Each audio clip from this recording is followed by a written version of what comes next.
Cross-processing is a traditional darkroom technique that we can mimic using Photoshop's digital darkroom. In the old days, you'd take print film and develop it using slide film chemicals, and you'd get a bizarre cross-processed effect. You could also use slide film and use print film chemicals as well. That worked in a similar way, but it was very hit and miss. Here we have a typical cross-processed look, and we achieve this using curves, and I'll talk you through that in just a tick. But you can see that the blues from the original have got a bit of a greeny hue to them now. The contrast is much more dramatic. We've got much blacker blacks and brighter highlights compared to the original, and you've got some nice green tints to the shadows as well. Now, there's no hard and fast rules as to what constitutes a cross-processed colour.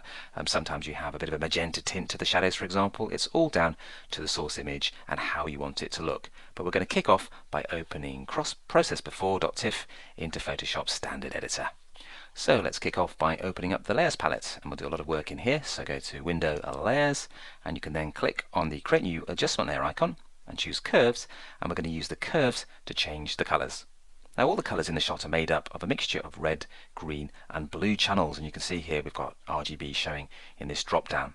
And by default we have a straight curve. The shadows are at the bottom left, the highlights are at the top right, and the curve at the moment is a straight line, so nothing is actually being changed and we're not changing any of the tones. But if we pop up to here and choose something like Increase Contrast, you'll notice that we've now got a gentle S-shaped curve. It's pulling the shadows down at the bottom and it's pushing up the highlights to try and create an increased contrast range.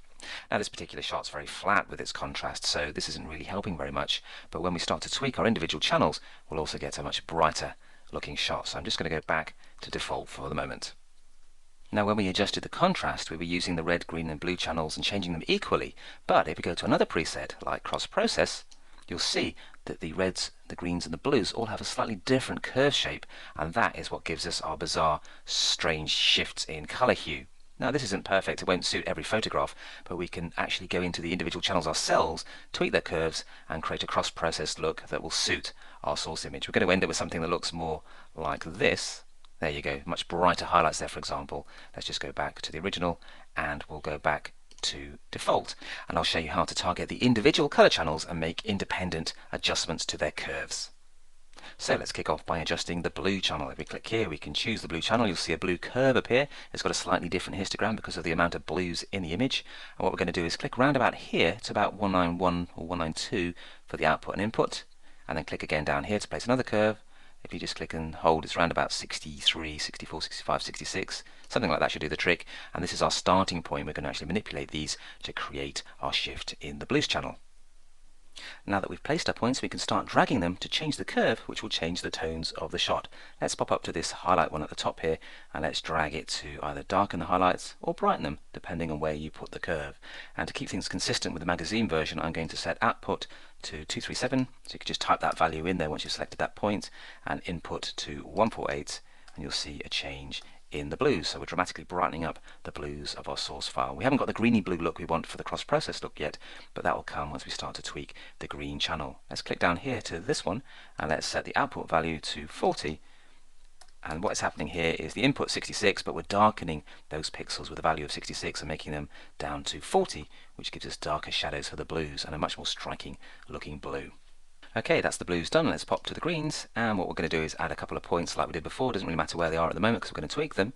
Click up here, and then we're going to actually change the input to 122.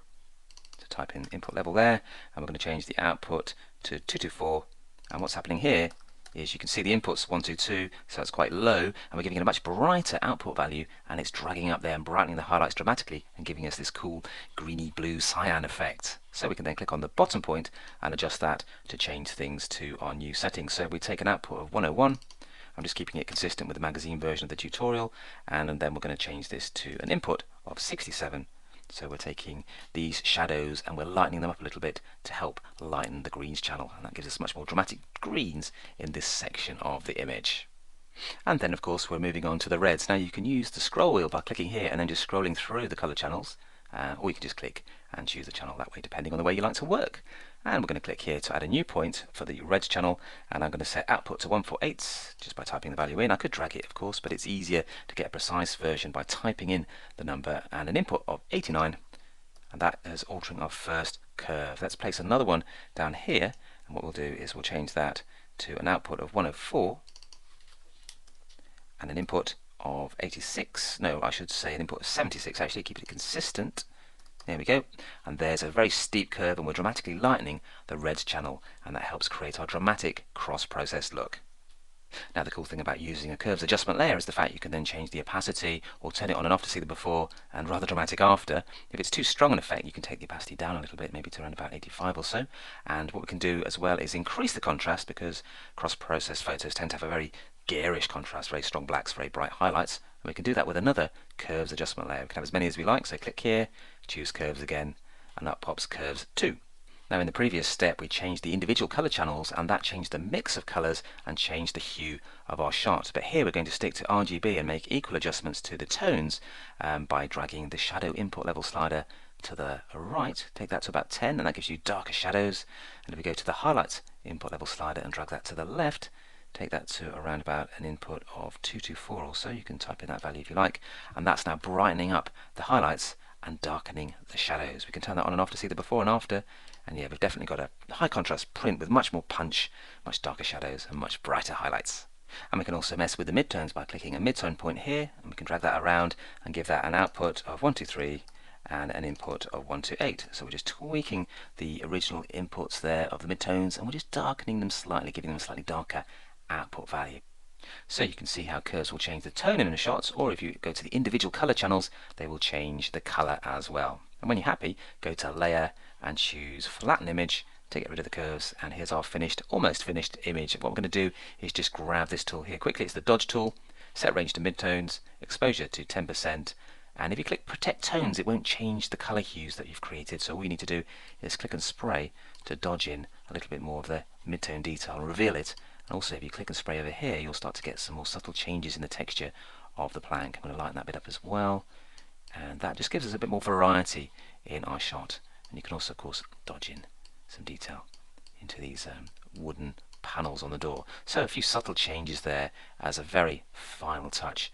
And there's our cool cross-processed image.